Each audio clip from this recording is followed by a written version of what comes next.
So what can you say about Alona Beach? Alona Beach is what? Masay masabi mo sa Alona Beach?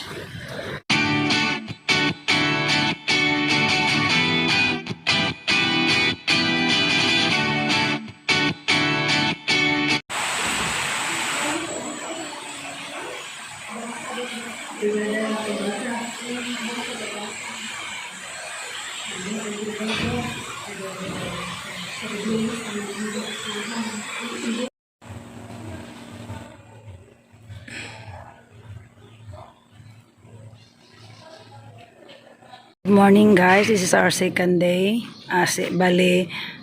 Yesterday kami nagpunta dito. So ito yung daan papunta sa sa hotel. It's less than kilometer, maybe 500 meters.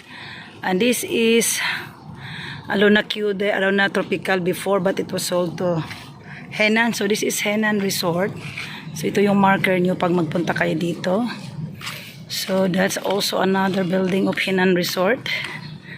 Naglakad po ako guys. So hindi ko ma-timing ilang minutes, pero if you walk from the hotel to the beach, you must go this way kasi close pa sa yung Henan at saka yung dating Alona Tropical dati. Before you can pass there, but now it's closed kasi nagre-renovate, not renovate, nagbi-build talaga ng bagong building si Henan. Look at this enormous hotel guys. Ilang rooms kaya dito? I don't know exactly how many rooms is Henan Resort. Grabe, pero at the moment, grabe, wala talagang nag-check-in dito. Kung meron man, ilan-ilan lang talaga. Not like before na fully booked mga Koreans at mga foreigners. Another place here. I don't know the name here. Panglao Regent Park. Nakita ko na rin to sa internet. This is the Central Park, the newest wing of Panglao Regent Park.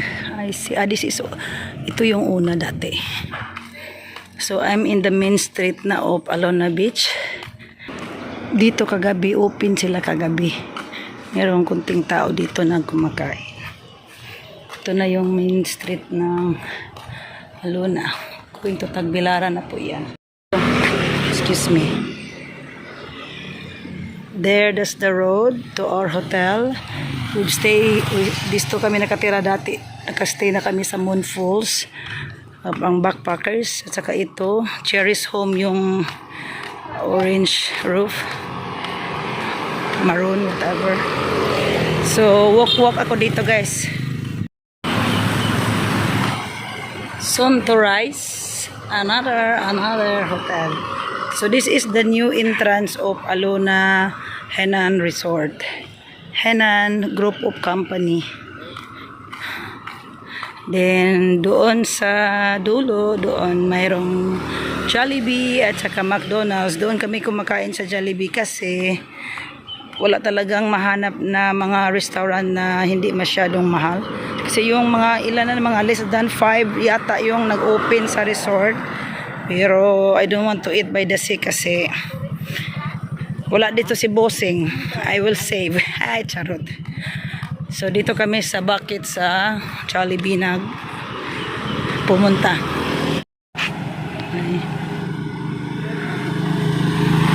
Road is going to Panglao town proper, and this is to Alona Beach. Before, grabe, ang daming tao dito. Ngayon wala ko, konti na lang. So sad ang pandemic. No more nightlife. Ito yung parang deserted place, parang tira-tira sa gera. Ito na lang Jollibee at saka McDonald's ang dito guys. Grabe, daming mga resort dito. On the way to the Alona Beach proper. Yes, yo. Pababa na po ako doon sa beach. Nahuli po ako guys kasi kumuha ako ng sombrero para kay Laura. Good morning, Alona Beach, Panglao, Bohol, Philippines. This is our second day. Check out kami sa noon time. We arrived here yesterday at 3 o'clock. So yesterday night, that was low tide. Now it's high tide. So we're going to swim. Maraming Filipinos swimming here. Water is calm. High tide. Doon yung anak ko doon lang sa coconut nag-hide. Ayaw niya ng mag-swimming ata. So mag-tour muna ako diri sa aming Alona Beach na walang masyadong tao, konti lang po.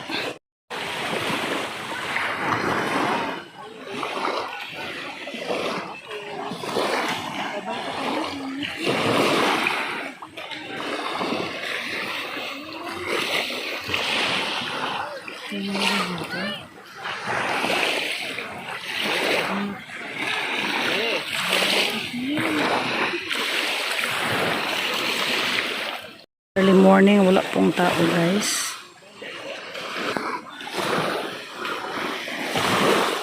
I miss yung dati na panahon na daming tao at saka maraming maliligo.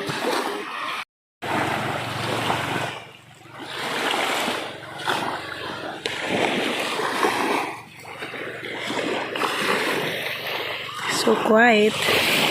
Pero wala pa masyadong shade dito guys. So I'll get some swim. 30 minutes maybe maligo po ako kasi mag-check out kami ng 11:30. So time check now is 10:30. So by the way, yung lakad ko kanina, hindi ko pa po kasi ma-count masyado kasi nag-picture ako, nag-video. So dumating po ako dito sa pinakadulo ng beach around 30 minutes. Pero pag doon lang kayo sa beach, kasi mataas kasi yung beach dito, mga more than kilometer. So if you just arrive na doon sa Alona Q, parang 10 to 15 minutes lang yung lakad ko. Pero siguro less than 10 minutes lang yung lakad kasi naglangay-langay man ko. Picture pa man ko. So malapit lang talaga guys. So dito sa Alona Tropical, pag open na siya, pwede na dito maligo at magdaan, kaso sarado pa. So naglakad kami ng medyo malayo. I love the coconut trees, so beautiful. Grabe bes.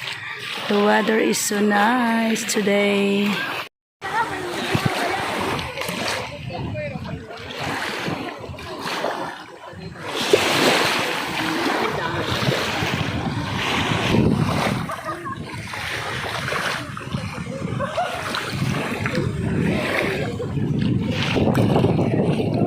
So tinaw the water guys. Grabing katinaw.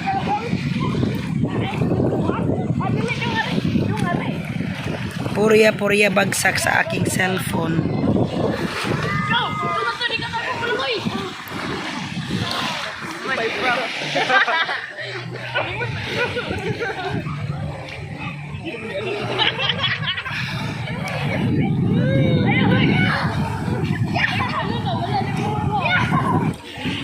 Ligo guys, Alona Beach, White Sand Beach.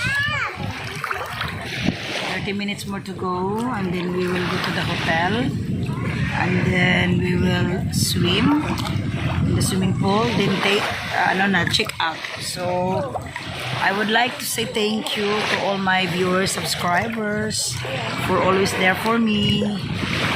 Thank you for your comments and thank you for your time na ginugol nyo sa akin. At sa mga hindi pa po subscribers, please do hit bell icon and subscribe po for my next video para makita nyo po. Grabe guys, ang init dito guys. Hindi ako nakadala ng sombrero. So thank you once again and God bless.